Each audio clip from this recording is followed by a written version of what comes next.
Olá, olá, muita gente chegando aí, que legal.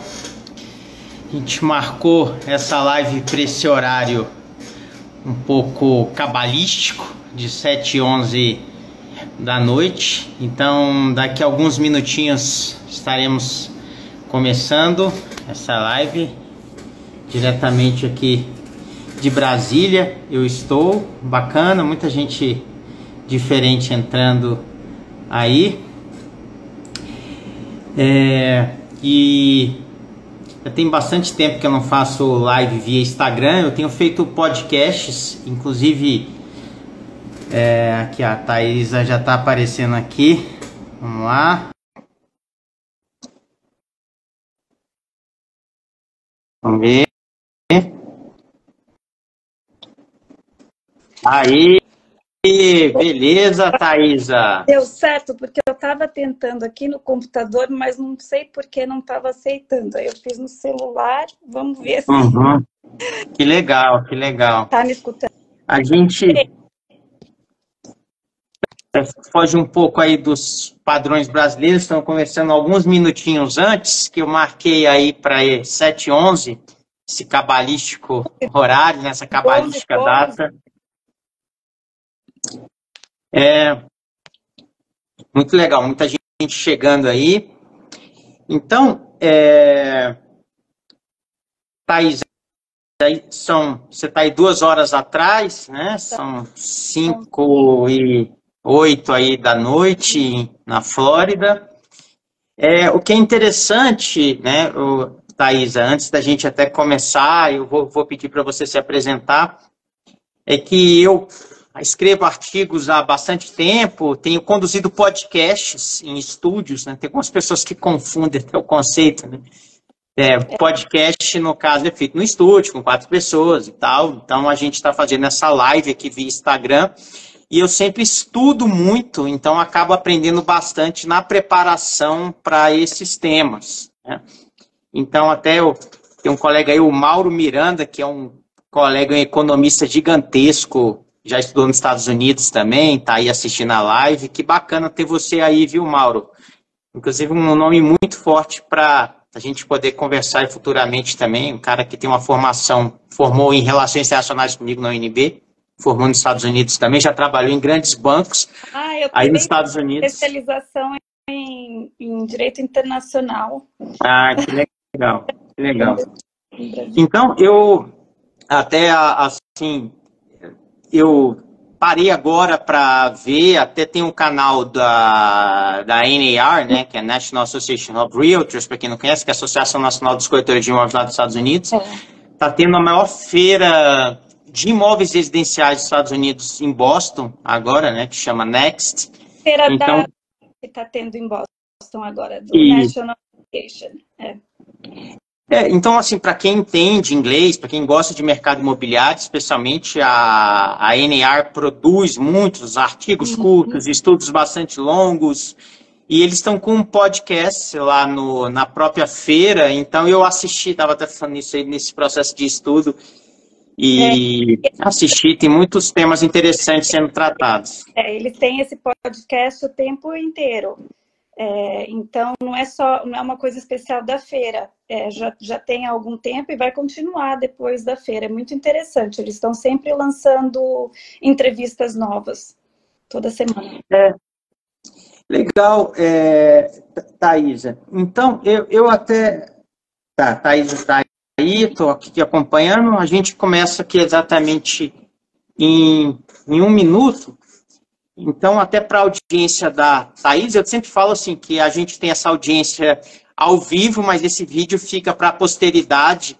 Então, futuramente vai assistir no meu canal, no canal da Thaís aí também. E é interessante, a gente tem, né, a Thaís é brasileira, está morando lá na Flórida há bastante tempo. Inclusive, você fala inglês muito bem, viu, Thaís? Eu até estava vendo aí, até vi você lá no TikTok, que em português do Brasil a gente fala TikTok, né? Mas estava vendo seu TikTok lá, bem legal. E acaba, né, Thaís, que eu vi que você faz um conteúdo mais voltado para o público americano mesmo, né? Então, você fala inglês, os textos são em inglês, porque eu vejo, assim, alguns brasileiros que eu acompanho que estão na Flórida, eles fazem um conteúdo mais voltado para um público brasileiro, né? E você faz ali... eu assim, sou um pouco eu... fora, né, do normal nesse sentido. Muitos corretores brasileiros acabam focando o conteúdo deles em português na comunidade brasileira, mas a maior parte dos meus clientes, na verdade, não são brasileiros, são americanos ou estão aqui há muito tempo e falam inglês. Então, para não ter aquela... ficar um pouco dividida, eu decidi por já fazer todo o meu conteúdo em inglês, mas de vez em quando eu posto em português algumas coisas e também qualquer dúvida que qualquer pessoa tenha, logicamente pode me mandar mensagem em português, e-mail em português, ou até marcar consulta comigo em Zoom, tudo, e eu vou falar português, óbvio, e ajudar. Now we have David from Jamaica. Actually, he works in Florida, but he's Jamaican. He has just joined us. Good to have you here, David. Yeah, David, my friend. Yes, David is your friend, but I have even...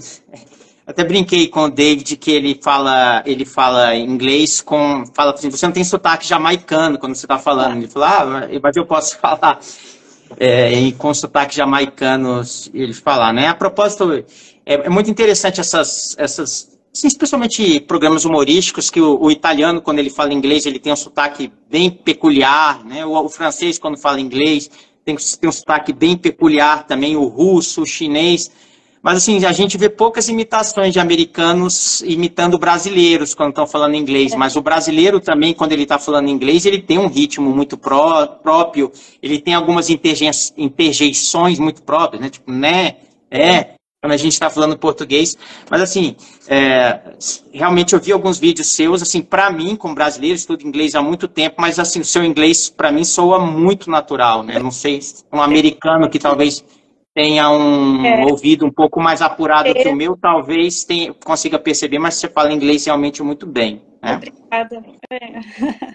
Olha ele, o David, falando aí. Falar com ele. Hello, David. A Jamaican in São Paulo, as I written in one of your posts. Thanks for joining us. Legal. Então... Ben, I think, or... Legal, tem bastante gente entrando aí. Então, eu vou me apresentar brevemente e vou pedir para a Thaisa também se apresentar brevemente.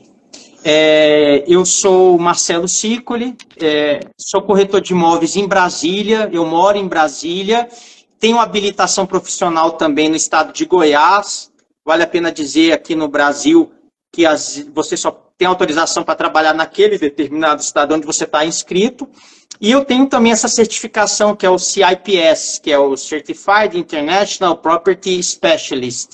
Então, são pouquíssimos brasileiros que têm essa certificação, ela está crescendo aqui no Brasil, mas o CIPS, você faz um curso, antigamente era muito feito presencial, quando eu fiz em 2022, foi feito online, então tinha muitos brasileiros em várias partes aqui do Brasil fazendo, e até brasileiros que atuam no mercado americano, brasileiros que atuam no mercado de Portugal, especialmente. Eu não tenho muito conhecimento de brasileiros atuando em mercados diferentes desses dois, né? Que é Brasil e Portugal. E então, Thaís, vale a pena dizer, em outubro de 2024 ocorreu em São Paulo, como eu falei, eu estou em Brasília, mas ocorreu em São Paulo um evento que chama CIMI 360, que é o maior evento do mercado imobiliário da América Latina. Então, tinha gente de todo o Brasil, tinha expositores de vários países também, então tinha gente, brasileiros especialmente, que estão vendendo imóveis em Dubai, tive a oportunidade de conversar com uma corretora, brasileiros que estão vendendo imóveis na Itália também, que é um novo mercado. Eu até tenho cidadania italiana, mas não falo italiano, mas tenho cidadania italiana. E tem o mercado de Portugal, que tem muitos brasileiros buscando também investimento, e o que já é tradicional que são os brasileiros que estão investindo nos Estados Unidos, né? Então, até para minha surpresa, estava interagindo com uma corretora lá americana e, de repente, em inglês, aí a Thaisa respondeu em inglês e, para minha surpresa, ela é brasileira, né? E aí, Thaisa, me conta um pouquinho aí como é que você chegou nos Estados Unidos e como é que você começou na profissão de corretora de imóveis aí nos Estados Unidos. E eu até te digo, Thaisa, que realmente aquela conversa que a gente teve ali muito rápida, já no último evento, nas últimas horas ali do Cine 360, foi uma conversa assim, de explodir a mente, realmente, porque como até desabafei com você, eu acho que a profissão de corretor de imóveis aqui no Brasil, ela tem que ser modificada em vários sentidos. Então, tem várias coisas que eu acho que o mercado dos Estados Unidos tem a ensinar aqui, como as transações imobiliárias são feitas. Então, assim, nessa nossa conversa, como falei futuramente, várias outras pessoas vão estar assistindo, não tenha medo de ser óbvio, porque às vezes tem coisas que são muito óbvias, que são muito evidentes para vocês, mas para corretores de imóveis aqui do Brasil de forma geral, para as pessoas que querem investir no mercado dos Estados Unidos, não são tão óbvias assim, tá? Mas passando a palavra para você, Thaís, mais uma vez agradecendo a sua disponibilidade de conversar comigo. Por favor. Agradeço você, Marcelo, pela oportunidade de a gente estar participando dessa conversa. E quantas vezes precisar e me convidar, eu estarei aqui para responder qualquer pergunta e só para fazer update sobre o mercado aqui. Legal. Sobre o meu histórico rapidinho, eu sou brasileira, obviamente, moro aqui nos Estados Unidos faz um tempo, desde o final de 2015. No Brasil, eu sou advogada formada, trabalhei como advogada há muito tempo, tenho especialização em Direito Internacional e sempre gostei do mercado internacional, né? Por isso fiz Direito Internacional. Quando eu vim para os Estados Unidos, a princípio, eu trabalhei como paralegal, então na área de advocacia ainda, mas paralegal aqui é como se fosse trabalho num escritório de advocacia, mas sem licença de advogada, porque eu não fiz aqui a minha transferência. Revalidação. Isso. Então, eu trabalhava como paralegal e mexia bastante com contratos de corretagem nesse escritório de advocacia, como também lidava com outras coisas envolvidas em direito corporativo. E casei, meu marido é americano, continuei minha vida. E faz muitos anos, meu marido já estava no mercado imobiliário antes de mim, porque ele trabalha como mortgage broker, que na verdade é financiamento imobiliário, né? Então ele já fazia isso e ele sempre ficava falando para mim: por que você não trabalha com corretagem? Você está perdendo tempo fazendo, né? Ele meio que me incentivou bastante a mudar para a área imobiliária, e eu via a liberdade que os corretores tinham aqui, eu via muitas vantagens, obviamente, na carreira, e foi então que eu decidi seguir um pouco, acho que foi um pouco antes até da Covid, que eu decidi começar o curso. Aqui a gente faz um curso até que um pouco curto para pegar a licença para corretagem, para ser corretor. Você faz uma escola, você faz um curso, você passa numa prova do curso, aí você faz a prova estadual, que é mais difícil. Nessa que o pessoal às vezes fica um pouco empacado, graças a Deus eu passei na primeira. Mas, e uma vez que você passa no background check, que é a checagem para ver se você é uma pessoa idônea, se você nunca cometeu nenhum crime, tudo, e passa na prova estadual, você está bem para trabalhar no estado inteiro. Legal. Então, você falou, né? Eu tenho a licença para trabalhar na Flórida, no estado todo da Flórida, mas eu não posso atuar em outro estado. Eu posso atuar com parcerias em outros estados, mas sozinha mesmo eu posso só atuar no estado da Flórida, a não ser que eu tire dos outros estados. E hoje em dia eu trabalho aqui na região de Palm Beach County, é o condado de Palm Beach, né, com a Coldwell Banker, que é a minha empresa, que a gente estava conversando até que essa é uma das diferenças que tem entre a corretagem no Brasil e aqui, que aqui, uma vez que você tira a licença, você não pode atuar totalmente sozinho, a sua licença tem que estar vinculada a uma corretora de imóveis, a gente chama, né? A licença tem que estar hanged. Então, a minha corretagem é Coldwell Banker. Legal. Que é a brokerage, né? Brokerage. Então, você tem uma brokerage. O único caso caso que você não tem que ter uma brokerage é se você fizer um curso adicional e umas provas adicionais e passar e você ser broker. Aí certo. você pode ter o seu próprio broker e também pode, mesmo sendo broker, você pode também ter sua licença numa brokerage. E você só não vai estar atuando como broker. Mas aqui você não trabalha sozinho, nunca. Você sempre tem que estar com a sua licença numa corretora vinculada, né? Legal. Até esse tema de... Eu formei a minha formação, graduação em Relações Internacionais, na UNB, então eu sempre tive muito interesse por essa questão meio que internacional. Então eu até escrevi um artigo em 2011, até não sei se eu cheguei a te falar isso, mas em 2011 o artigo é um bom investimento comprar imóveis em Miami, especialmente em 2010, 2011, esse tema estava muito quente aqui no Brasil, né? Então, também a paridade cambial eu acho que era um pouco mais favorável no passado, mas assim, a gente até recentemente, dias atrás, o real bateu quase, né, o dólar bateu quase R$ 6, mas hoje já dá uma recuada, hoje está na casa de 5,47, alguma coisa nesse sentido. Mas assim, só 2 pontos muito rápidos, o que eu costumo falar, até... quero fazer essa conversa com essa corretora de Dubai também, que foi muito interessante, gravei com ela lá em São Paulo, mas o que eu falo assim, claro que a gente fala, investir, comprar imóvel em Dubai, comprar imóvel em Lisboa, comprar imóvel em Miami, é uma coisa assim, muito restrito, né? São poucos brasileiros efetivamente que têm capital, que têm essa disponibilidade, às vezes até mesmo para ir para os Estados Unidos, né? Tem gente que, mesmo com turista, a pessoa às vezes tem assim, um certo receio de tirar um visto, de ter que falar inglês.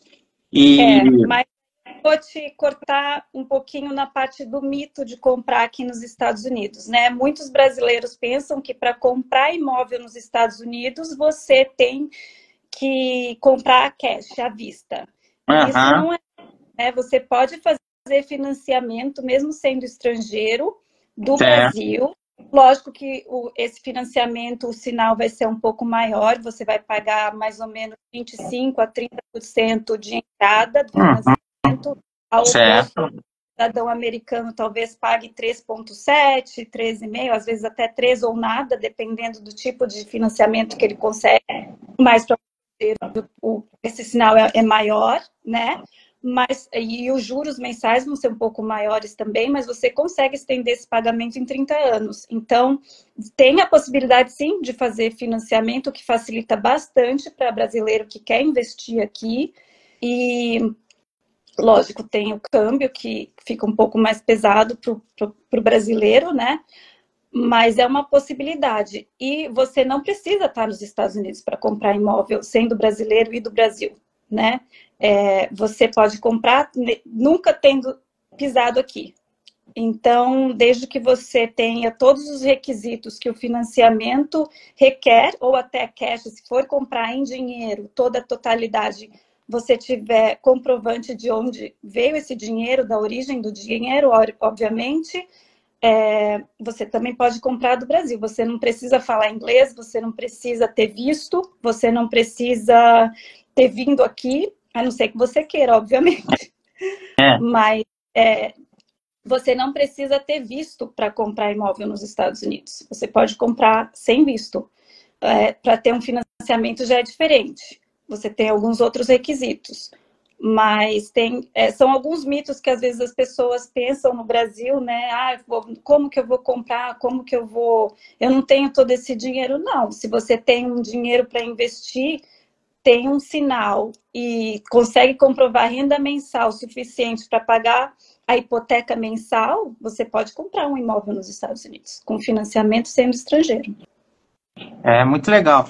Mas eu digo isso, Thaís, assim, indo do macro para o mais micro, estou falando macro, falar de Estados Unidos, para depois a gente falar de Flórida, especialmente, porque, assim, sempre, repito, a NAR, né, que é a principal associação de corretores de imóveis, estou falando assim de forma mais didática para quem está assistindo, ela faz estudos anuais. Então, no mais recente estudo, que eles fazem um balanço do ano de 2023, Então, são os principais compradores em termos de Estados Unidos. Então, os principais compradores de imóveis nos Estados Unidos estrangeiros, primeiro é o Canadá, com 13%, China, 11%, México, 11%, Índia, 10%, Colômbia, 4%. A gente até está falando aqui em volume de vendas. Então, Colômbia é 4%. Estados Unidos como um todo. E os principais estados de destino dessas compras é Flórida, 20%, Texas, 13%, Califórnia, 11%, Arizona, 5%, Geórgia, 4%. Eu estou falando, indo para um cenário mais micro, a gente está falando da Flórida. Colômbia ainda é número 1 na Flórida. Os brasileiros aqui, segundo, mais uma vez, a ANAR, então os brasileiros, é porque a gente até assim, tem duas formas de ver, assim, que é a quantidade de imóveis comprados e o volume gasto com isso. Então, em termos de quantidade, em 2023, os brasileiros ficaram em terceiro lugar, porque os canadenses em primeiro, os colombianos em segundo e os brasileiros em terceiro. Mas, assim, os números eu achei assim, muito surpreendente. Eu tive acesso aqui ao relatório em si da ANAR, mas isso aqui eu estou falando de uma matéria jornalística, talvez eles tenham lido aqui errado. Mas, segundo essa matéria jornalística, baseada nesses estudos da ANAR, os brasileiros gastaram entre agosto de 22 e julho de 23, os brasileiros mandaram 8,37 bilhões de reais. Então, saiu 1,45 bilhões de dólares aqui do Brasil, ou seja, 8,37 bilhões de reais. E o que mais me surpreendeu nessa leitura... E o Thaís, preço da residência que eles compram aqui na Flórida é de quase 1 milhão, 990 mil dólares. O preço... o que eu li é que ficam atrás, em segundo lugar, os brasileiros, assim, que eu acho esse número totalmente surpreendente, até assustador para mim, é que, em média, os brasileiros gastaram aí 490 mil dólares para comprar uma casa, né? Porque aí isso aí daria, convertendo aqui para o câmbio do dia, 2,82 milhões de reais. Então, muitos estão comprando como investimento... É de 990 mil aqui. No sul, então, no sul da Flórida. 5 milhões de reais. 5 milhões. De gasto. Médicos brasileiros que estão gastando aí, você está falando. Os brasileiros, né? Isso. Então, que é um número assim, se você pensar, né? Talvez aí mais no sul da Flórida, que tem imóveis mais de alto padrão, mas assim, em média aí, os brasileiros gastando 490 mil dólares, que estaria aí o 2,82 milhões, que é uma casa de muito boa aqui no Brasil, né? Então, eu não sei que padrão de casa que dá para comprar com 490 mil dólares, com $1 milhão, mas certamente com $1 milhão você compra uma excelente casa num dos principais bairros aqui de Brasília, por exemplo, que seria o Lago Sul, Lago Norte. Você compra excelentes casas com esse padrão. Mas aí, Thaís, aí eu te pergunto, assim, esses números realmente são surpreendentes, né? Então, tem gente que compra como uma segunda casa, uma casa de férias, tem gente que compra como investimento. E pelo menos uma tendência que eu vi aqui também, bem no início do atual governo brasileiro, era de gente que simplesmente queria sair do Brasil, né? Então, pegou aqui, eu vi aqui casas de altíssimo padrão que o proprietário deu a chave aqui na mão do corretor, vende, porque eu estou indo embora. Aí, falando mais aí de brasileiros, que tendência que você viu aí, Thaís, assim, nesse novo governo brasileiro aí, fazendo retrospectiva aí desde 2023, 2024, os brasileiros que te procuraram, que intuito que eles tinham, o que eles estavam buscando? A maioria é para residência mesmo, né? Estão se mudando para residência. Eu diria desde 2020, o volume, né, tem sido muito grande, não só de brasileiros, mas de estrangeiros em geral, mudando para a Flórida, né? Para você ter uma ideia, tem uma estatística em 2022, 1.200 pessoas mudam para a Flórida por dia. Então, a Flórida é um estado grande, não é um estado pequeno, tem muitas cidades, né? Muitos. Então, logicamente, eu não estou só falando de Miami, Orlando, eu estou falando da Flórida em geral. A maior cidade não é Miami Orlando, e também não fica perto de Orlando, é Jacksonville, e depois nós temos Tampa, são outras cidades que também têm um número gigante de brasileiros morando lá, então é preferencial para brasileiro também. Miami continua sendo, em termos de volume, em termos de valores, a mais alta, lógico, mas Orlando agora a procura também muito alta de brasileiros naquela área. Tem umas comunidades novas que estão sendo construídas na área de Orlando, que é central da Flórida, e muitos brasileiros estão escolhendo se mudar para aquela área, porque as casas são um pouco mais baratas naquela área e estão em construção, como eu disse, novas, com alguns incentivos, e os brasileiros estão comprando para morar, não é para investimento, a maioria, pelo menos. Um ou outro, logicamente, tem investimento, porque você comprando um investimento aqui por $200 mil, que você consiga alugar por $2 mil, no Brasil, essa renda mensal, como voltada em real, é um investimento que vale muito a pena para quem tem esse dinheiro para investir, né? Então, enquanto o dólar está alto, se você reverte esse valor mensal que você está recebendo com um aluguel, é um investimento maior do que qualquer outro investimento que você vai fazer no Brasil, né? Mas a maioria está vindo para se mudar e viver mesmo, como residência. E vale a pena dizer sempre esses textos mais padrão aí, aqui são os primeiros passos para quem quer comprar um imóvel nos Estados Unidos, de forma geral, é que você comprar um imóvel, isso não necessariamente te dá direito a permanecer no país, ou te dá direito à vista, né? Porque tem alguns países, às vezes assim, os Estados Unidos tem algumas regras sobre investimento direto, você vai investir numa empresa, aí tem algumas regras, mas assim, tem alguns países, igual Portugal tinha isso, acho que mudou recentemente, se você comprasse imóveis a partir de determinado valor ali, você já tinha direito a um Golden Visa, né? Um visto diferenciado, que esse visto ia sendo renovado ali. Mas isso aí vale a pena dizer que quem está interessado nos Estados Unidos comprar não é o visto automático quando investe, né? Se eu comprar uma casa, eu ganho green card? Não. Não tem nada a ver uma coisa com a outra. O seu status imigratório não está relacionado ou vinculado ao fato de você ter ou não uma casa, um imóvel, um investimento, seja o que for aqui.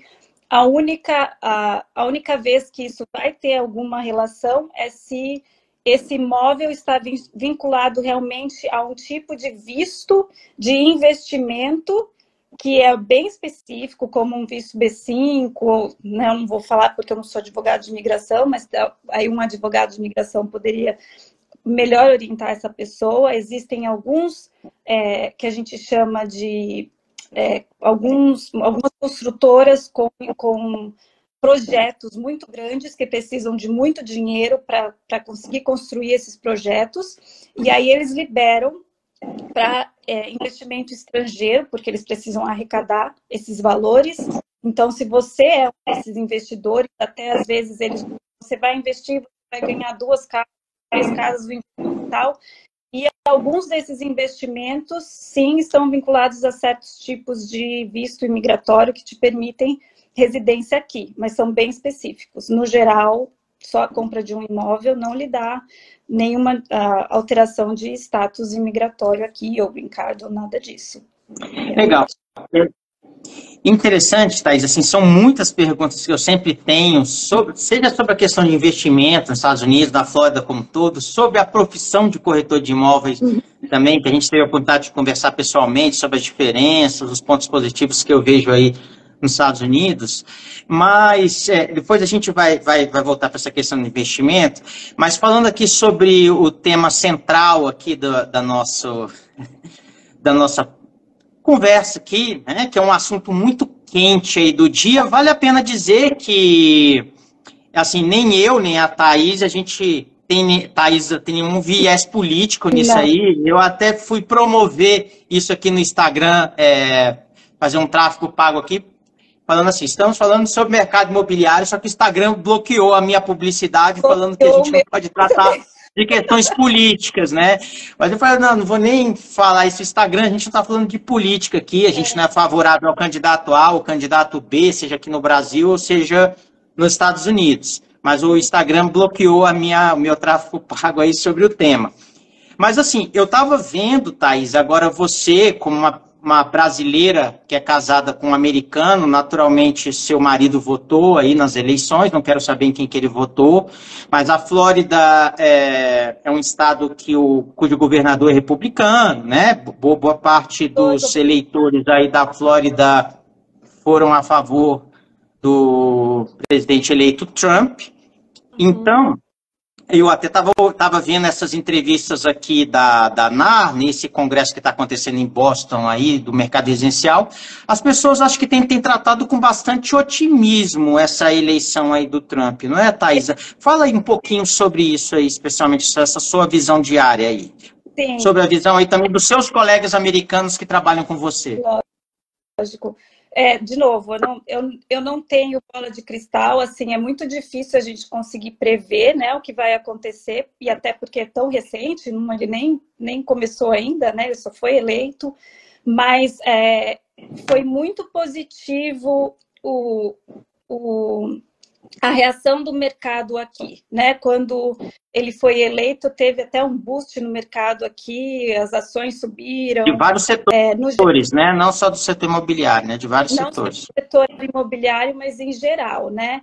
E muita gente estava aguardando as eleições, o final das eleições, para tomar qualquer decisão com relação ao mercado imobiliário, se vendia imóvel, se ia comprar. Muita gente estava deixando...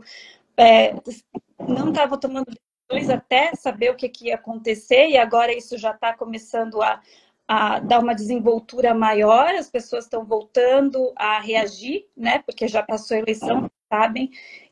Tudo que eu li a respeito do mercado imobiliário, todos os outlets que a gente diz aqui, né, de informações, estão muito otimistas com o presidente eleito, essa nova fase. Ele tem algumas propostas interessantes aqui, não sei, eu acho que são mais a longo prazo do que necessariamente só dos 4 anos que ele vai estar, né? Uma grande dificuldade que a gente tem enfrentado aqui no mercado dos Estados Unidos, não só na Flórida, mas nos Estados Unidos inteiro, é a falta de casas à venda, falta né? E isso fez com que os preços das casas ficassem muito altos e os juros hipotecários estavam altos também. Na verdade, o Trump agora, uma das propostas dele é aumentar esse volume de casas à venda com construções novas vilas, novas cidades. Ele tem projetos, aliás, já tem alguns projetos de começar o que eles chamam de pequenas comunidades centrais e que vão pegar essas pessoas que moram em cidades grandes e tentar fazer com que essas pequenas comunidades sejam popularizadas e liberem um pouco mais de imóveis das cidades grandes. São projetos que já estão começando. Ele quer aumentar as vias de trem que levem de uma localização para outra, para também para as pessoas saírem dessas cidades grandes, mais as partes do suburbs, que a gente chama, né? Que são centrais. Ele tem a intenção, talvez, de aumentar a hipoteca de 30 para 40 anos, o que pode facilitar um pouco, principalmente para as pessoas que estão comprando residência pela primeira vez, porque com esse aumento de 10 anos, o pagamento mensal pode ser que diminua um pouco, e isso também aumenta a possibilidade de acessibilidade das pessoas para comprar, né? Com relação aos juros, que é o que tem impedido muita gente de comprar, os juros hipotecários que estão altos, existe agora uma discussão de que talvez esses juros vão baixar. Aí a gente está meio ainda, não dá para saber que vão baixar, pessoas que não vai baixar. Então, isso eu acho que a gente vai ter que aguardar um pouco a reação do mercado mesmo para ver o que vai acontecer. Eu não acho que os juros vão baixar tanto quanto depois da Covid, que os juros estavam a 13,5%, 3,7%, e as pessoas estão esperando os juros chegarem nesse valor e tem se mantido na faixa entre 6% e 7%, né? E o mercado está dizendo que esse vai ser o novo valor dos juros normais, né? Digamos, normalizado, entre talvez no máximo 5, 5,5%, mas não vai voltar a 3, 3,5%, 3,7%, igual as pessoas estão pensando que vai na história do país, em toda a história dos Estados Unidos, os juros nunca foram tão baixos. Então, isso foi uma coisa que não foi normal, né, para o mercado. E as pessoas se apegaram nesses 2 anos que tiveram esses juros, achando que esses vão voltar agora e não vão. Na verdade, os juros, historicamente, sempre estiveram entre 14%, se você for ver 20 anos atrás, 17%. Então, mesmo 6%, 5,7%, 7% ainda é um juros relativamente baixo, considerado ao histórico, mas as pessoas ainda estão psicologicamente presas àqueles juros de 3,5%, que tiveram uma pouquinha fase desses juros. Muita gente quer vender a casa, porque estão presas a hipoteca baixo, não querem mudar para a hipoteca alta. Então, isso foi a dificuldade que a gente tem no mercado de 2023, 2024. Eu estou de sair da casa onde elas estão para vender, e aí quem quer comprar não tem o que comprar, né? Então, o Trump está querendo resolver um pouco esse impasse. Não sabe como ele vai fazer isso, há discussões de baixar um pouco os juros, mas o problema é se baixa demais os juros da hipoteca, o valor das casas sobe, porque aí a demanda aumenta, obviamente quem vende está com poder, né? Porque tem mais gente procurando, tem a questão da demanda e da procura, e as casas já estão num valor muito alto, então isso pode não ser o ideal. Eu acho que ele vai aumentar os juros para o valor das casas aumentarem muito. Uma coisa que a gente vai ter que aguardar um pouco para ver o que vai acontecer. Legal, legal. Eu até não sei se você viu a entrevista lá do economista-chefe da ANA, né, que é uma pessoa provavelmente de origem asiática, né? Ele fala, assim, ele fala inglês muito bem, mas você vê que ele não é americano. Mas ele fala exatamente o que você está falando, em termos de taxa de juros, etc. E aí eu te pergunto, Thaís, agora assim, uma pergunta realmente assim, para quem tá de fora, né? Porque assim, quando a gente vai, por exemplo, para a Flórida, ali como turista, a gente vê grandes condomínios, aparentemente assim, que tem uma oferta, a gente até acha que tem em algumas cidades até casas demais. Você acha assim, essa percepção minha é errada e ao mesmo tempo eu te pergunto, você acha que essa falta de oferta de imóveis no mercado é porque tem muita gente que tem o imóvel e está segurando, não quer colocar, as casas estão fechadas, a pessoa acha que colocar para aluguel o valor está muito baixo, ela está esperando a mudança de governo até para ter uma segurança regulatória maior também? Você poderia, eu sei que é uma pergunta difícil, mas como é que você vê isso aí? Então, uma das diferenças, por exemplo, entre a corretagem aqui no Brasil, que você diz que sempre tem essa curiosidade que é bacana, né? Aqui na Flórida a gente tem o que a gente chama de sistema único, e esse é o sistema onde todos os corretores colocam as casas à venda, né? E você Aqui é o MLS. Então é interessante porque todo dia de manhã eu entro no MLS e eu vejo quantas casas estão à venda. Né?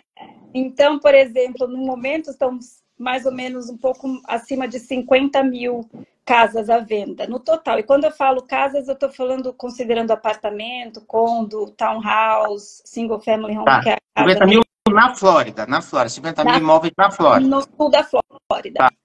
No sul da Flórida.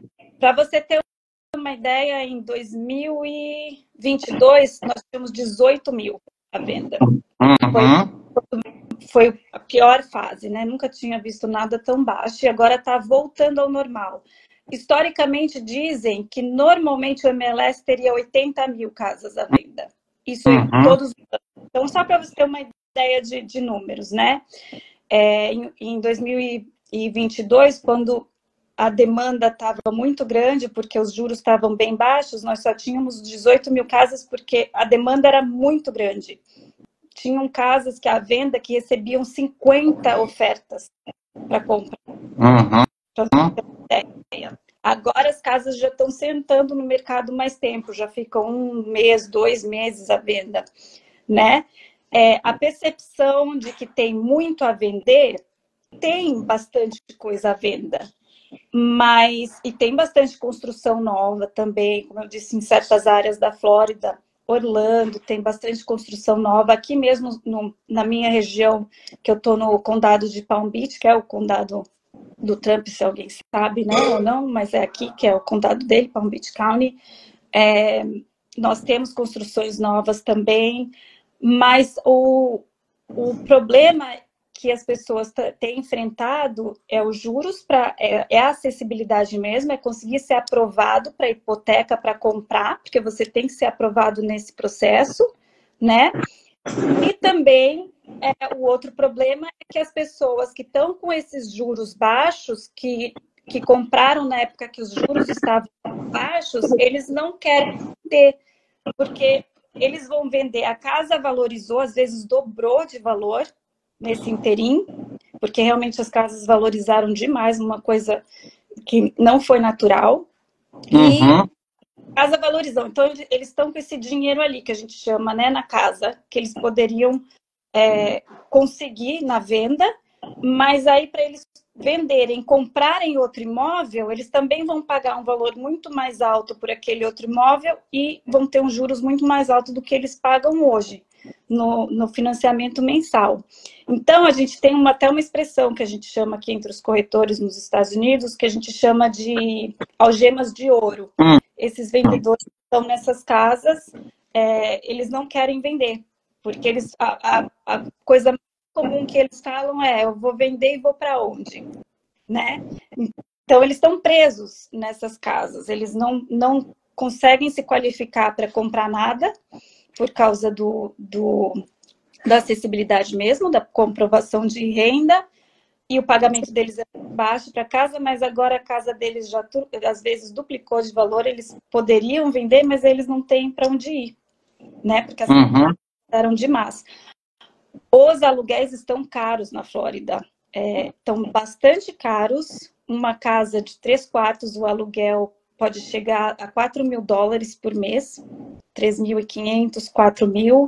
E aqui, para você alugar uma casa, você tem que provar que você tem uma renda mensal 3 vezes o valor daquele aluguel.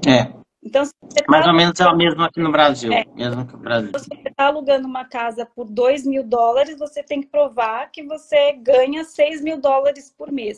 Fora coisas que você tem que provar. Então, é isso que a gente fala aqui, quando a gente diz que existe uma crise no momento com relação ao mercado imobiliário nos Estados Unidos, é por isso, porque os aluguéis estão muito caros, as pessoas não conseguem comprovar renda para alugar, mas também não conseguem comprar, porque as casas estão muito caras e os juros estão muito caros.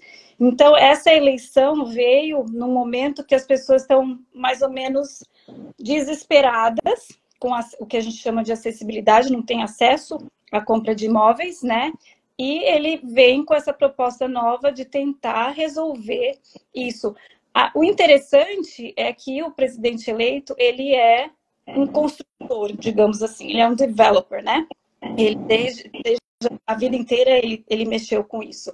Então, muito das propostas dele são de construir mais, facilitar para as construtoras, aí também com diminuição de imposto de renda, tanto para algumas classes como para negócios, isso pode aumentar também o valor, o acesso que as pessoas têm a dinheiro, obviamente, para comprar, né? Então, eu acho que essa semana, essas notícias deixou o mercado bastante positivo e otimista com relação ao que vem para o futuro. A gente não vai saber até realmente tudo começar a acontecer, né? Mas, no geral, o sentimento que eu percebo, tanto dos corretores como da população, é de otimismo. Legal. Então, inclusive, quem estiver assistindo aí, quiser fazer alguma pergunta aqui no chat, eu estou acompanhando, tá? Então, fiquem à vontade aí, só digitar a pergunta aí que a gente encaminha para a Thaisa responder. Até assim, a gente até já passou aí bastante, eu queria limitar aí 1 hora de conversa. Eu vou fazer mais 2 perguntas finais, se alguém quiser deixar alguma pergunta, pode deixar também, tá? E no mais, convido a todos a seguirem a Thaisa aí no Instagram, seguirem a Thaisa lá no TikTok também, e querendo informações sobre o mercado imobiliário dos Estados Unidos, podem entrar em contato aí diretamente com a Thaisa, fala aí que assistiu a nossa live, fique como referência. Naturalmente, né, Thaís, a gente está falando assim, os Estados Unidos, um país que tem 50 estados, então a dinâmica da Flórida provavelmente é bem diferente da dinâmica dos outros 49 outros estados dos Estados Unidos, né? Então eu até imagino que talvez uma tendência que pode começar a surgir é as pessoas venderem seus imóveis na Flórida, pegarem esse dinheiro, investirem no mercado financeiro tradicional e irem morar lá no Alabama, Mississippi, Geórgia, etc. Não sei se você tem visto também esse tipo de movimento aí. Porque a Flórida está muito caro, então vamos para outros locais. O movimento tem sido o contrário, né? Até agora. A Flórida, historicamente, é um estado bem republicano, bem conservador, né? E a gente tem visto um movimento dos outros estados e do Canadá e de outros países, mas dos Estados Unidos mesmo, um movimento de pessoas vindo de outros estados. Nova York, tem muita gente de Nova York mudando para New Jersey. Então, está vendo esse movimento do norte para o sul, né? Mas é o que você falou, agora, com esse novo governo, pode ser que as coisas se acalmem um pouco e as pessoas sintam mais segurança de ficar nos outros estados e comprar nos outros estados, vender aqui e comprar nos outros estados. Com certeza, o valor, dependendo, lógico, não estou comparando Nova York, que é grande central, ou né, as cidades maiores. Mas, por exemplo, se você vende um imóvel na Flórida e você compra um imóvel na Geórgia, ou você compra um imóvel em Ohio, ou o valor que você consegue por um imóvel é muito maior, né? A metragem, você consegue um imóvel muito maior por um determinado valor do que aqui, porque o metro quadrado é muito mais caro aqui, na Flórida. Então, você consegue vender sua casa por um valor maior, comprar uma outra casa por menos dinheiro, que às vezes é até maior do que a casa que você morava aqui. Então, pode ser realmente que a gente comece a ver esse movimento um pouco mais de descentralizar daqui e começar a vender para as pessoas voltarem para esses outros estados, né? Mas nos últimos 2 anos, o que a gente tem visto é o contrário, é todo mundo vindo para cá, né? E acho que é uma das razões também que os preços das casas, né, também, por causa da demanda, aumentaram demais aqui. Né? Uma casa aqui de 3 quartos, você, num bairro considerado um bairro normal, digamos, nem de luxo, nem... você não compra uma casa dessa por menos de $500 mil. Então, que antigamente seria talvez uns 300, 350 mil.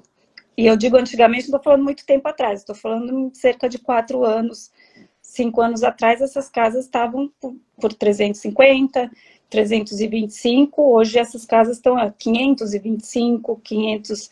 Então, eu ouvi hoje também uma entrevista com uma pessoa que estava no NAR, dizendo que a expectativa é que talvez esses valores comecem a baixar de novo, né? Mas a gente não tem como saber, porque se os juros baixarem e a demanda começar pela compra novamente, sendo uma demanda muito alta, os valores vão continuar altos ou até crescer ainda mais, né? Não sei. Agora, eu vou te fazer mais uma pergunta difícil.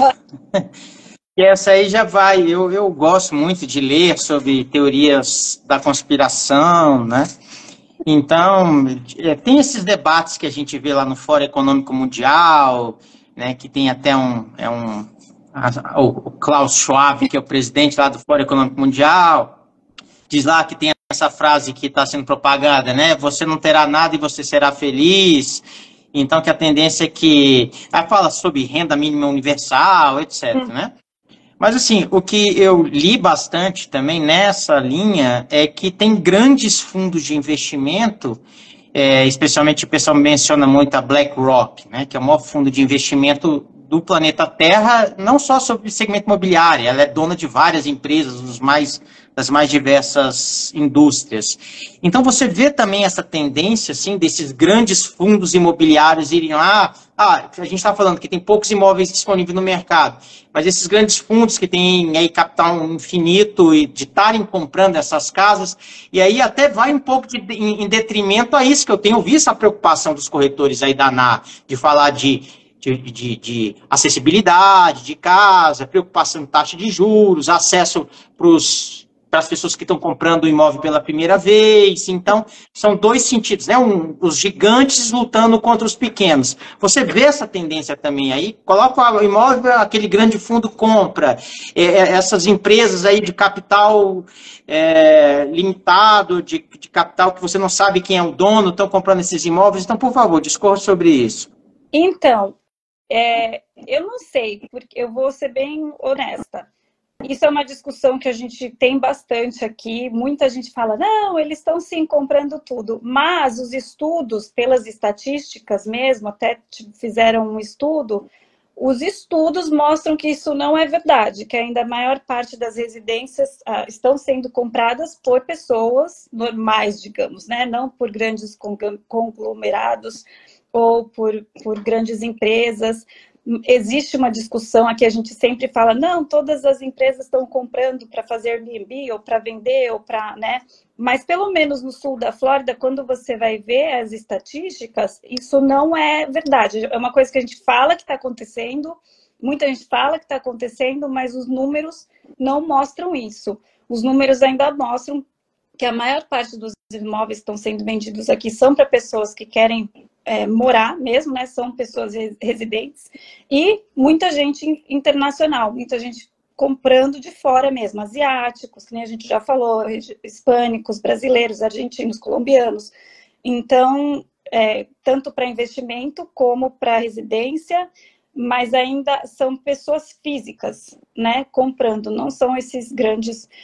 Na Flórida, engraçado, quem mais tem imóveis na Flórida são os mormons. Eles têm uma quantidade gigantesca de imóveis aqui. Mas, fora isso, tem as construtoras, óbvio, né? Grandes construtoras que constroem, principalmente na região central da Flórida, mas as pessoas que estão comprando não são também conglomerados, são pessoas físicas que estão comprando essas residências. Eu acho que é um medo que todos nós temos, os corretores sempre estão falando a respeito disso, que a gente diz que o Zillow, Redfin, Realtor.com são empresas que estão comprando.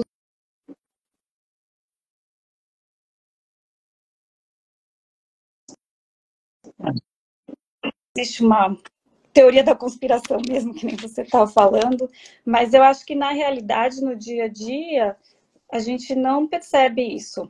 A gente percebe mesmo que as casas estão sendo compradas por pessoas físicas que estão sofrendo, tá um pouco mais devagar, porque estão sofrendo essas dificuldades que a gente já conversou, mas ainda tá, o mercado ainda está mais para pessoa física mesmo, pelo menos na região aqui. Eu imagino que nos Estados Unidos inteiro, porque se eu não me engano, eu vi um estudo falando a respeito disso não muito tempo atrás, era de todo o país, não era só da Flórida. Mas existe um medo, sim, que isso aconteça, né? Eu cheguei a ler que 44% dos imóveis hoje sendo transacionados nos Estados Unidos estão sendo comprados por esses grandes fundos de investimento, né? Então, talvez seja restrito a alguns estados, em alguns subsegmentos, né? Aqui eu acho que ainda não está, pelo menos não na Flórida. Mas no resto do país eu não sei. Mas eu sei que a maioria ainda aqui não é. Né? Mas existe sim essa conversa o tempo inteiro, e a NAR, que é a Associação Nacional, né, está sempre observando as estatísticas e tentando proteger o nosso interesse de corretores, né? São muito fortes com o governo, eles fazem muito trabalho direto com o governo americano para tentar proteger a categoria aqui, né? Eu até que estavam discutindo formas de tentar bloquear e limitar essas compras. São coisas que eu acho que vai vir à tona, talvez no próximo ano também, que são coisas que o presidente da NAR esse ano agora em Boston estava falando a respeito, né? Então, de novo, a gente não tem bola de cristal. Não dá para prever. Aí eu também uma pergunta assim em geral, né? Igual eu te falei, em 2011 eu estudei bastante esse tema e até mesmo assim, em 2011, 12, 13, eu fazia consultoria, né? Mais pesquisa de mercado, estudo de mercado, não era bem relacionado ao mercado imobiliário, e eu via como era difícil fazer um fechamento de câmbio, quando o cara mandava o dinheiro dos Estados Unidos aqui para o Brasil, era super complicado, as taxas eram altíssimas, e hoje em 2024 é impressionante como tem bancos digitais que você abre contas com muita facilidade, igual eu abri uma conta aí num banco digital, que é o Nomad, sem custo algum, você passa aqui, só por teste aqui vou passar $100, você passa aqui em poucos minutos esses $100, né, os R$500, R$600 que você passa aqui já virou $100, então pelo menos em termos aí de bancarização, hoje é muito mais simplificado. Mas eu digo isso, Thaís, assim, por exemplo, eu acredito que deve ter casos de brasileiros que esse percentual de brasileiros, de estrangeiros, que compram imóveis como investimento. Então, naturalmente, eu estou falando dos altos custos de transação, porque hoje em dia o cara também pode ter uma conta nos Estados Unidos, é muito fácil abrir e ele vai mantendo aquele aluguel ali que ele recebe 1, 2, 3, 4, 5, 6, 10 meses nessa conta aí dos Estados Unidos. Não há necessidade de estar sempre fechando esse câmbio mensalmente para estar passando dinheiro aqui. Sim. No caso assim, a sua empresa, ela faz administração também desses imóveis? Se a pessoa quiser comprar e falar, Thaisa, aluga para mim, vocês fazem isso também? E assim, a título de curiosidade, quanto que uma imobiliária aí nos Estados Unidos cobra por esse serviço? A imobiliária faz, às vezes o próprio corretor individualmente faz, e nós também temos muitas empresas aqui que só fazem isso, chamam empresas de administração mesmo, e elas só fazem isso, administram os imóveis. Normalmente é 3% do valor do aluguel. 3. Aqui no Brasil é 10%, normalmente. Mas depende do que é, onde é, né? Mas faz sim, tem esse suporte de administração aqui, é bem comum, porque muita gente não mora, principalmente a gente já estava falando que muitas vezes, muitas casas aqui são para investimento mesmo, as pessoas só têm para ter Airbnb ou para ter o aluguel anual, né? Então, é bastante comum. Existem empresas que só fazem isso e as corretoras também, as imobiliárias fazem isso, e pessoas individualmente, tem pessoas que só trabalham com isso também. E o trabalho delas é só administrar essas propriedades. Eles têm a chave, se acontece alguma coisa, vão e consertam, né? Estão sempre em contato com a pessoa que está morando ou alugando, para saber se está tudo ok, fazem a manutenção do imóvel. Então, é bem comum isso aqui também. É legal. É até interessante, né? Esse é um debate, especialmente em algumas cidades europeias, quando a gente fala assim, por exemplo, Madrid, Barcelona, que às vezes até são cidades que devem muito ao turismo, então o turismo movimenta, mas só que aí esses grandes centros aí tem tendência já de alguns residentes daqueles grandes centros aí, especialmente, ouço muito falar de Madrid, às vezes alguma coisa também lá em Milão, que os turistas, os moradores já estão fazendo um movimento contra esse grande fluxo de turistas, e aí há proibição, por exemplo, em Nova York, a cidade de Nova York, da utilização de você colocar esses imóveis em aluguéis de curta temporada, como no Airbnb. Airbnb. Então, por exemplo, em Orlando, eu estava vendo que há restrição nesse sentido. Como é que você tem visto aí, de forma geral, essas cidades aí dos Estados Unidos? Assim, cada prefeitura tem feito a sua legislação? É uma legislação como um todo aí sobre o Airbnb? Não. Porque tem gente que vê como uma forma milagrosa. Eu, particularmente, tenho muitas restrições sobre esse tipo de serviço, mas acho que tem gente que está muito, muito feliz. O que você teria a falar, assim, sobre Airbnb? Vou comprar e vou colocar no Airbnb. Não é uma legislação nem nacional, nem federal, nem estadual. Na verdade, quando você compra o imóvel em si para investimento, você tem que analisar a região e a zona onde ele está localizado. Então, tem algumas restrições, às vezes de zoneamento, às vezes na zona onde o imóvel está localizado não pode ter esse tipo de aluguel. E aí vai também de condado, vai dependendo do condomínio. Por isso que eu digo, quando eu estou conversando com uma pessoa que quer comprar um imóvel aqui, e essa é a intenção da pessoa, eu sempre pergunto, a sua intenção é um aluguel de curta temporada ou é um aluguel de longa temporada, porque faz diferença. Aqui tem prédios, principalmente no sul da Flórida, vou falar de onde eu estou localizada, e até Orlando também é a mesma coisa, Tampa também. Existem prédios que te limitam de você alugar aquele apartamento a no máximo 2 vezes por ano, ou seja, você só pode ter 2 aluguéis de 6 meses no máximo, então já não vai dar para você fazer um Airbnb, mas essa é uma regra do prédio, ela não é uma regra do condado, da cidade, então você tem que mudar a região, a zona e a regra de onde você está comprando. Condomínios fechados tem muita regra de não deixar você alugar. Às vezes você só pode alugar uma vez ao ano, ou você só pode fazer, né, o aluguel anual, ou não pode ter Airbnb. Dependendo do prédio, você está liberado para fazer o Airbnb a qualquer momento. Ou às vezes você só pode fazer no mínimo 30 dias. Então é curto prazo, mas não é diário. São 30 dias no mínimo, ou seja, eu quero alugar só 30, ou 2 meses, ou 3 meses, ok. O mínimo é 30, mas não posso fazer um Airbnb, porque se eu fizer um Airbnb, eu já não posso ter essa rotatividade de todo final de semana ter uma pessoa diferente. Então, para um Airbnb, que é esse aluguel de curta temporada mesmo, que a gente está falando de uma grande rotatividade, o ideal aqui nos Estados Unidos é você comprar um imóvel que fica, que a gente chama de totalmente na cidade, né? Digamos, num bairro que não seja um condomínio, que não tenha nenhum tipo de associação, que não tenha nenhum tipo de restrição no zoneamento, e aí você pode fazer o que você quiser, que na verdade o que a gente chama aqui é de um no HOA, sem associação, né? Porque a partir do momento que você tiver qualquer tipo de associação envolvida, você já não pode, você já tem que observar as regras específicas daquela associação, e muitas vezes você já não pode fazer esse tipo de aluguel de curta temporada, e aqui na Flórida é muito comum, é muito procurado o aluguel de curta temporada como forma de investimento, né? Porque o turismo é muito grande, então é um lugar que se recebe muito turista, né? E assim, as associações, o fato de você talvez não ter, que nem no Brasil, né? É condomínio, então tem a portaria, tem o muro, tem... Aqui não, existem muitas associações que não têm a portaria, não tem o muro.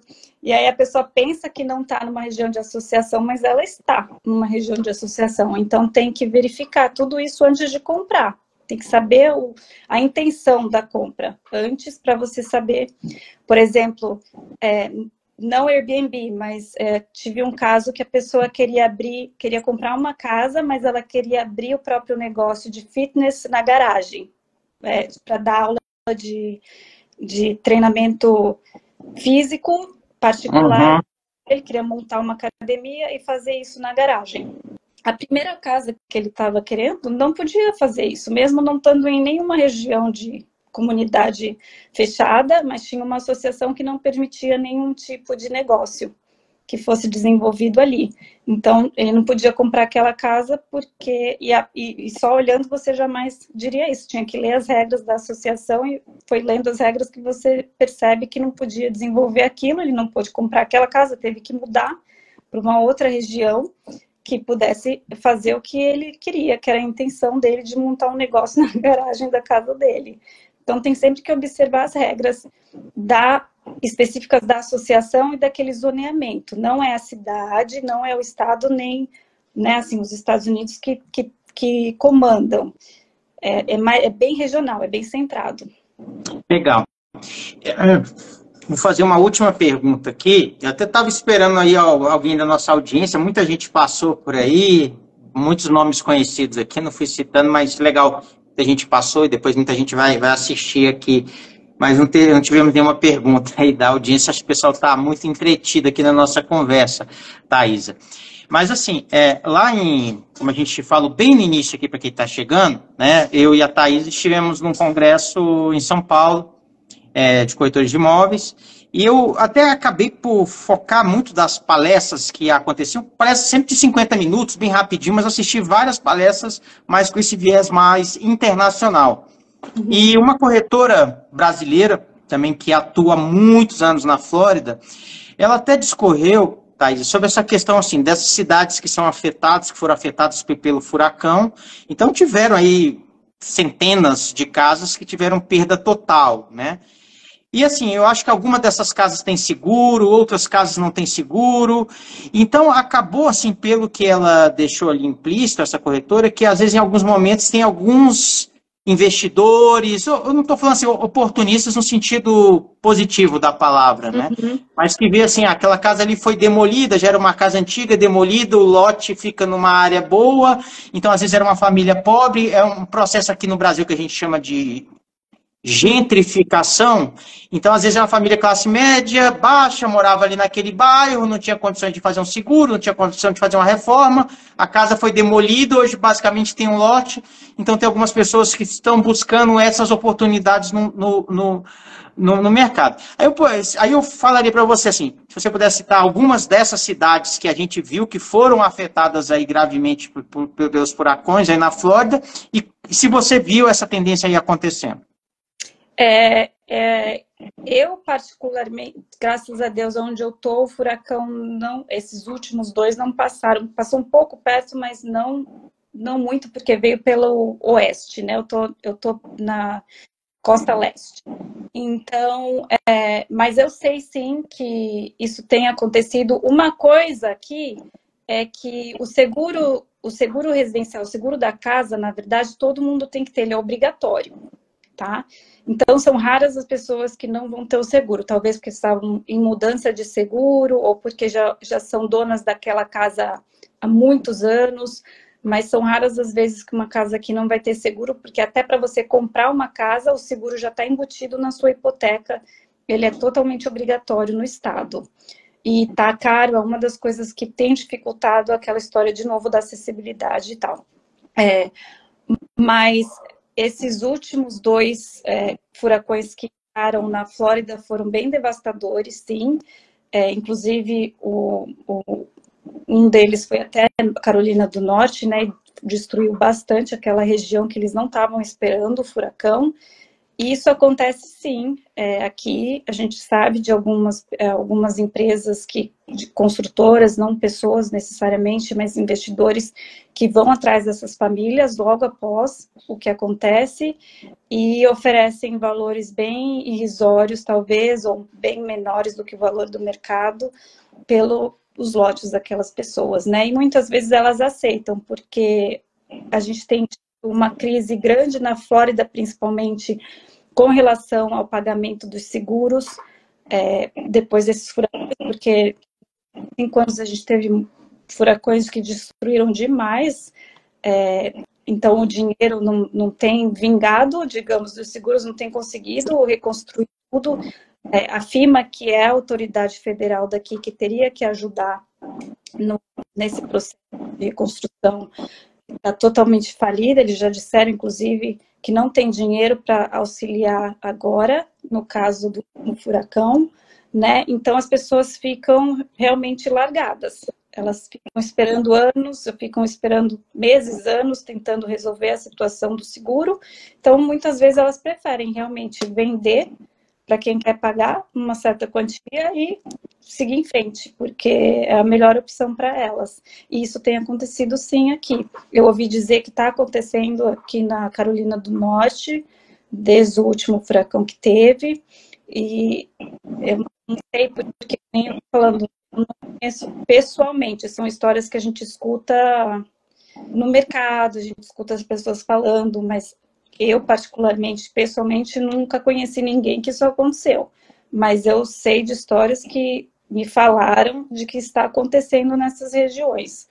É exatamente o que você falou, né? Vem esses investidores e tentam comprar esses estão devastados por valores muito menores, e aí constroem em cima e valoriza, obviamente, triplica, quadriplica o que eles pagaram pelo lote, né? Então, lotes perto da praia são né? Que com Sim. certeza vão valorizar uma vez que tiver um imóvel construído lá. É o que diz o ditado aqui brasileiro: enquanto alguns choram, outros vendem lenços, né? É, e Legal. dizer que tem gente sim vendendo e se mudando para outros estados, porque não estão com a esperança de que vão tão cedo ver dinheiro de seguro. Infelizmente. Aí, ô, Thaís, até como eu falo assim, esse assunto é extremamente rico. Eu falo que eu vou fazer a última pergunta, mas eu vou falar assim, mais uma vez sobre essa diferença cultural aqui para finalizar. Uhum. É a diferença cultural do trabalho do corretor de imóveis no Brasil e a diferença, né, para os Estados Unidos, por exemplo, né? É porque aqui no Brasil não é muito comum e quando uma ou outra imobiliária tenta implementar isso, aí normalmente o cliente vai só bater ali na porta do outro vizinho que tem um corretor que não vai fazer nenhum tipo de exigência.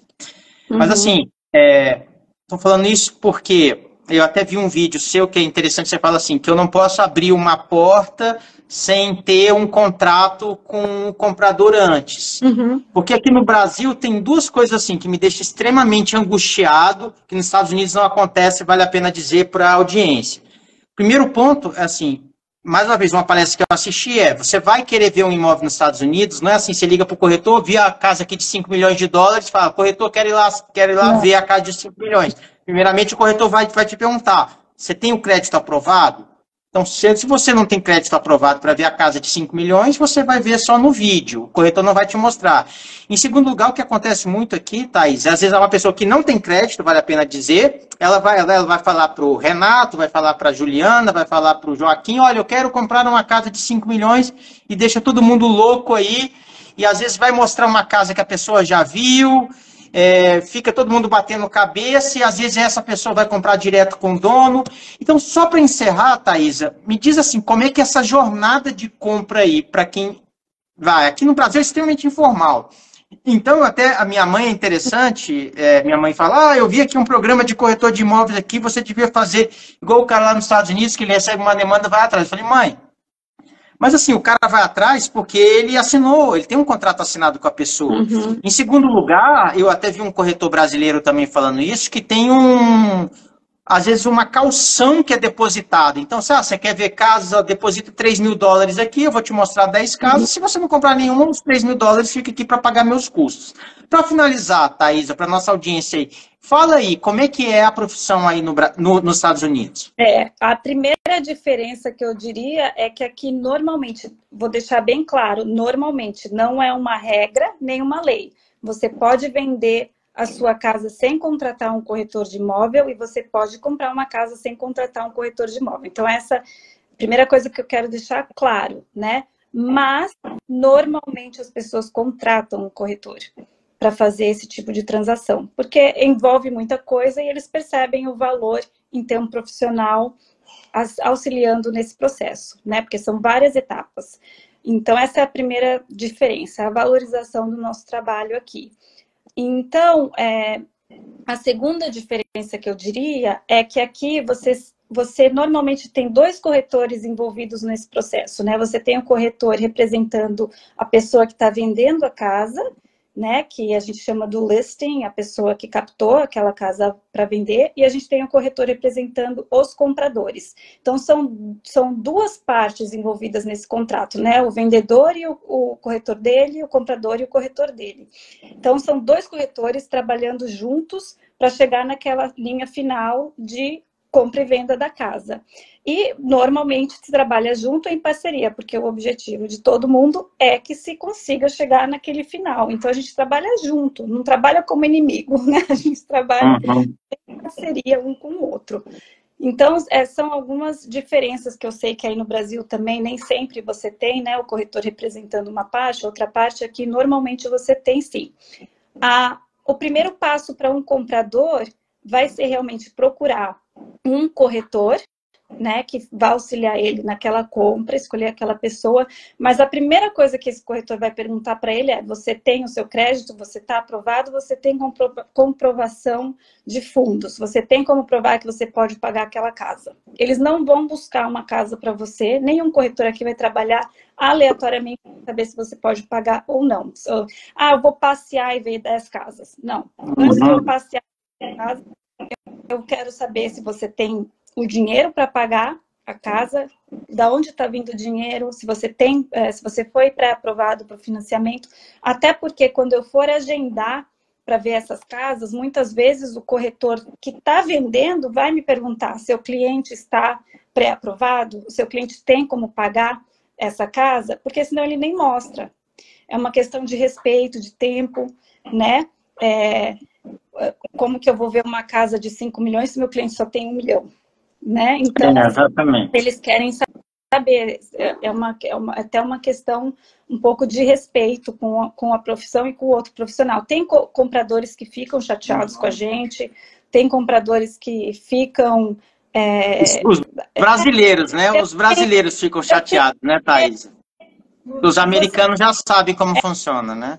Você está duvidando de mim? Eu estou te dizendo que eu tenho como pagar. E às vezes eu até acredito que seja verdade, mas a gente não tem como continuar esse processo sem saber isso antes, né?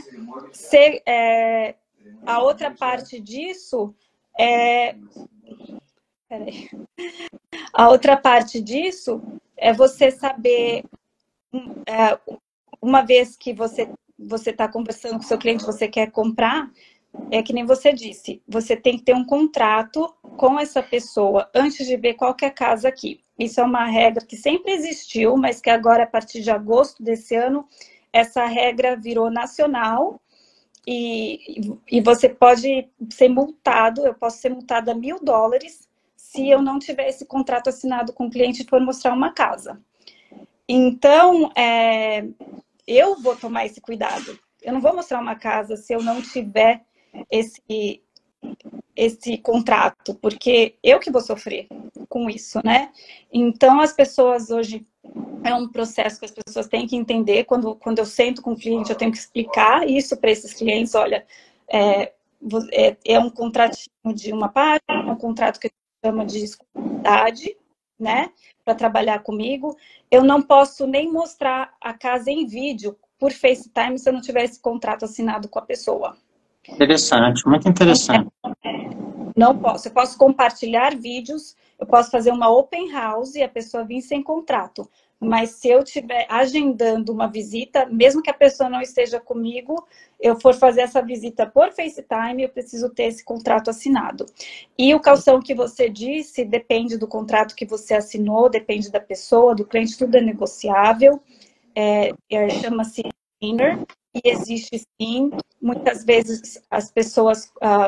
é até uma forma de você ganhar aquela... pagar esse... Talvez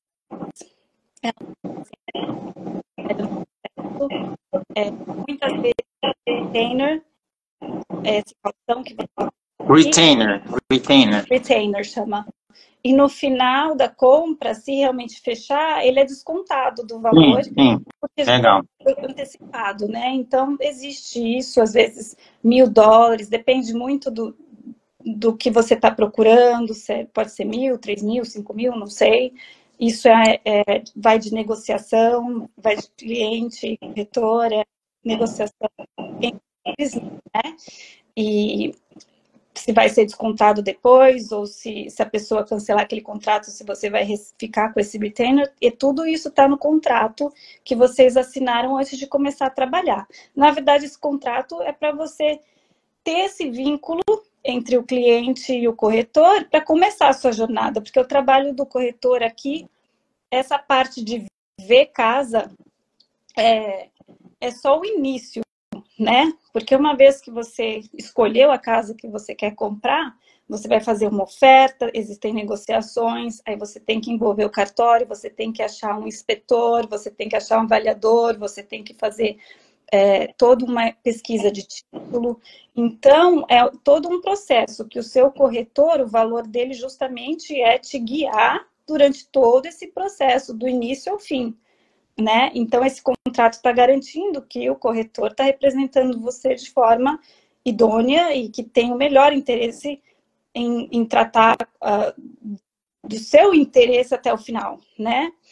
E essa aqui eu acho que é a maior diferença do corretor aqui. A gente precisa ter esse contrato assinado, eu não posso fazer nenhum tour se eu não tiver esse contrato assinado, e eu não posso receber minha comissão se eu não tiver esse contrato assinado. Eu soube de uma... Legal. Eu soube Muito bom. de uma pessoa aqui na minha corretora que fez um contrato, esqueceu de colocar a porcentagem da comissão dela no contrato, fechou e agora ela não está recebendo nada. Não tinha... O que eu digo, Thaís, eu falo assim, aqui no Brasil, né, tem coisas que por exemplo, eu utilizo muito uma analogia com o Japão, né, que é um país extremamente desenvolvido.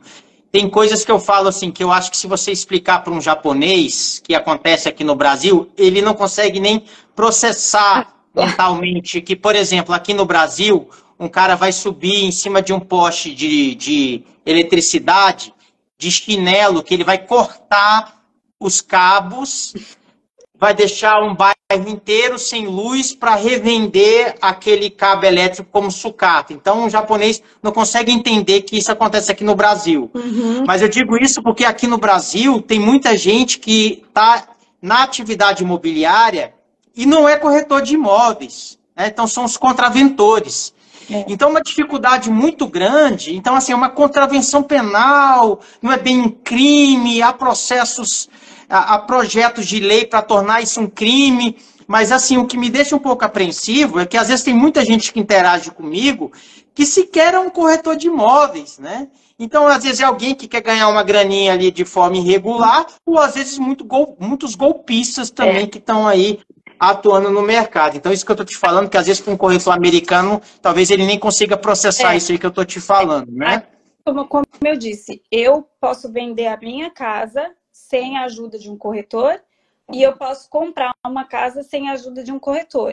Mas eu não posso ser intermediário da compra e venda de um imóvel sem ser corretor. Sim.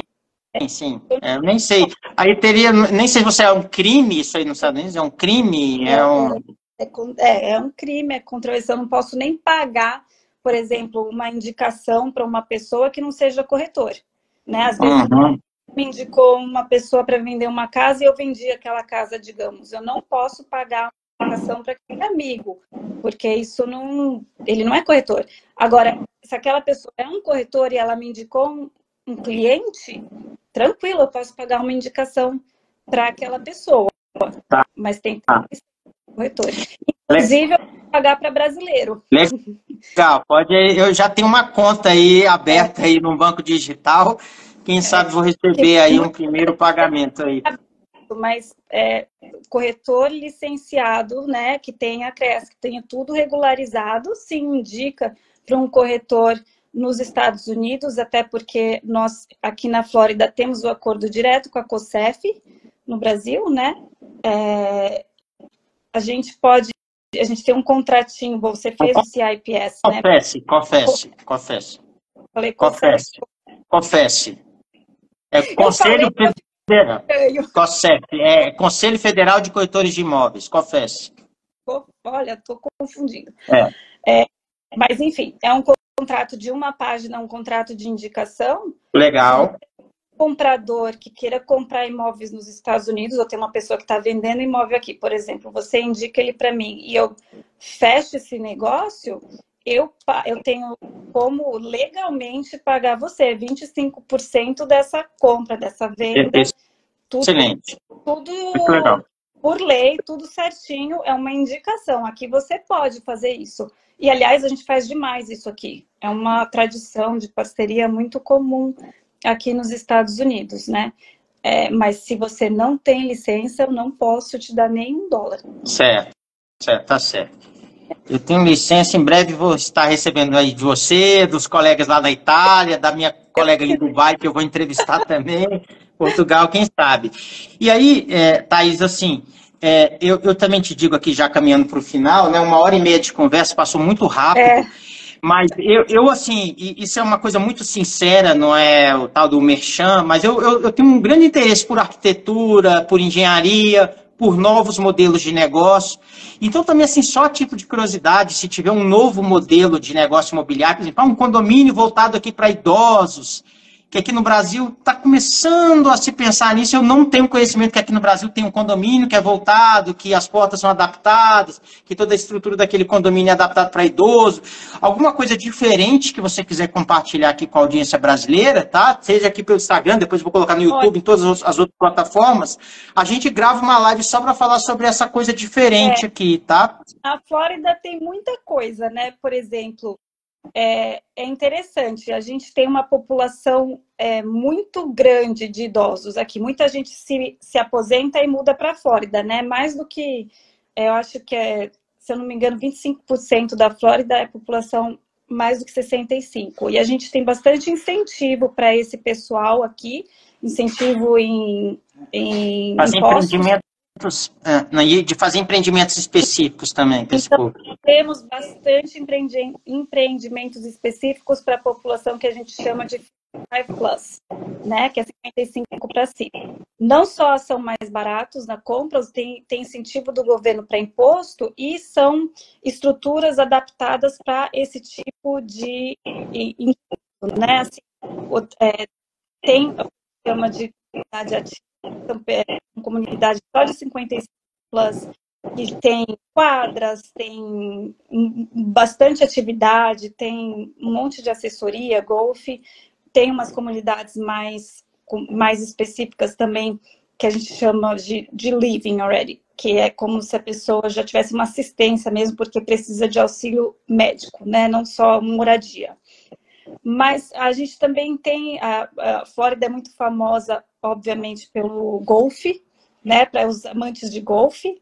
Então, a gente tem muitos condomínios aqui sendo voltados especificamente para as pessoas que gostam desse esporte. Então, eles fazem toda uma estrutura, fazem os campos de golfe, constroem as casas em volta desses campos, e você tem que... você paga uma taxa e morar nesses ambientes, né?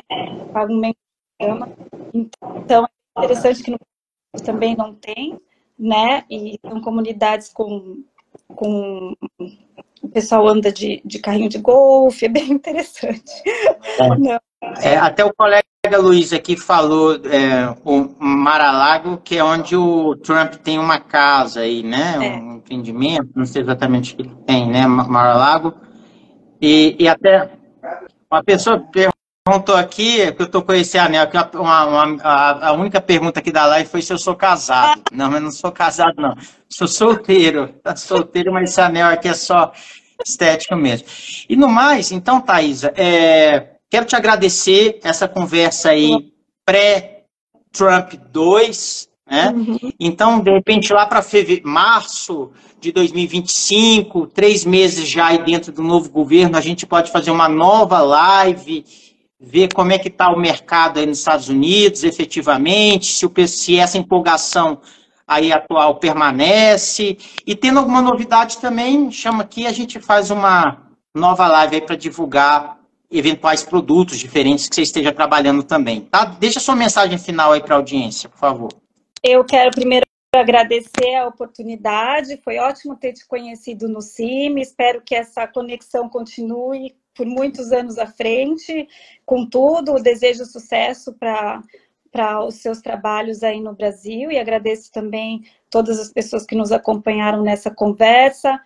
A minha mensagem, me sigam no Instagram, Thaisa, Thaisa, underscore, não sei, underline em português, Salopek, Lopek, porque apesar de eu falar mais em inglês nas minhas postagens, é um meio de comunicação. Se tiver qualquer dúvida com relação ao mercado dos Estados Unidos ou quiser saber como funciona, eu tenho guias para compradores em português, que se a pessoa me mandar uma mensagem pelo Instagram, eu posso enviar por e-mail. Se a pessoa me manda o e-mail, eu envio esse guia que eu tenho.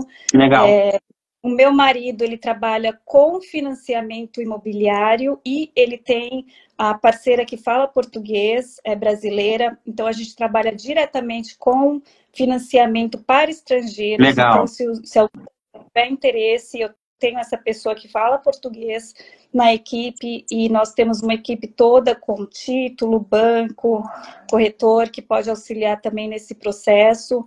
Então, eu estou aqui para auxiliar, para facilitar. Se tiver qualquer dúvida, é só me ligar ou mandar uma mensagem.